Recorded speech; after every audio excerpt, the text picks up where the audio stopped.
بسم اللہ الرحمن الرحیم۔ السلام علیکم دوستو۔ ایک خوبصورت گاؤں میں دو نوجوان رہتے تھے جن کے نام سارہ اور احمد تھے۔ سارہ ایک خوبصورت لڑکی تھی جس کی مسکراہٹ گاؤں کے ہر کونے کو روشن کرتی تھی۔ احمد ایک دلیر اور سادہ لڑکا تھا جس کی آنکھوں میں محبت اور احساس تھا۔ سارہ اور احمد کی ملاقات ایک دن گاؤں کے میلے میں ہوئی۔ سارہ ایک جھولے پر بیٹھی ہوئی تھی اور احمد اس کے قریب سے گزرا۔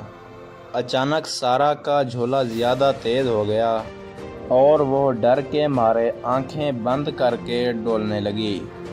احمد فوراً دوڑ کر اس کے جھولے کو پکڑ لیا تاکہ وہ زمین پر نہ گر جائے۔ شکریہ، سارہ نے مسکرا کر کہا۔ کوئی بات نہیں، تمہیں زخمی ہونے نہیں دوں گا، احمد نے نرم لہجے میں کہا۔ یہ پہلی ملاقات تھی لیکن اس دن کے بعد دونوں کے دلوں میں ایک عجیب سی کشش پیدا ہو گئی تھی۔ سارہ اور احمد اکثر ایک دوسرے سے ملتے اور باتیں کرتے۔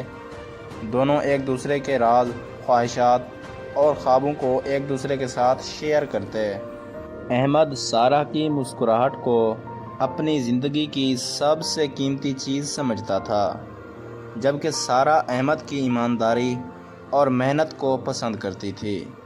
ایک دن احمد نے سارہ سے اپنی محبت کا اظہار کیا۔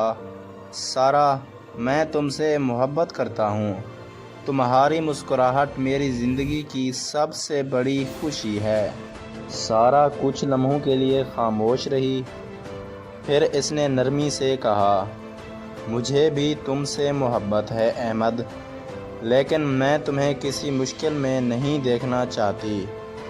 احمد نے سارہ کا ہاتھ پکڑ کر کہا، محبت صرف خوشیوں کا نام نہیں بلکہ مشکلوں میں ساتھ دینے کا بھی ہے۔ میں تمہارے ساتھ ہر مشکل کا مقابلہ کروں گا، بس تمہارا ساتھ چاہیے۔ سارہ کی آنکھوں میں نمی تھی لیکن وہ احمد کی باتوں پر ایمان لے آئی۔ اس نے کہا، اگر تم میرے ساتھ ہو تو پھر کوئی بھی مشکل ہمیں جدا نہیں کر سکتی۔ اور پھر ایک دن دونوں نے اپنے دلوں کی بات ایک دوسرے سے کہہ دی اور ہمیشہ کے لیے ایک دوسرے کے ساتھ چلنے کا عہد کیا۔ ان کی محبت اتنی گہری اور سچی تھی کہ وہ زندگی کی ہر راہ میں ایک دوسرے کا ساتھ دیتے رہے۔ یہ کہانی ہمیں یہ سکھاتی ہے کہ محبت صرف الفاظ سے نہیں بلکہ ایک دوسرے کے ساتھ وقت گزارنے، سمجھنے اور ایک دوسرے کی مشکلات کا سامنا کرنے سے مضبوط ہوتی ہے۔ سچی محبت ہمیشہ مشکل وقت میں بھی اپنا رنگ دکھاتی ہے۔ مزید ایسی کہانیوں کے لیے میرے چینل کو لازمی لائک اور سبسکرائب کریں اور ساتھ میں دیے گئے گھنٹی کے نشان کو دبانا نہ بھولیں، اور ہمیں کامنٹ میں بتائیں کہ یہ کہانی آپ کو کیسی لگی۔ شکریہ دوستو۔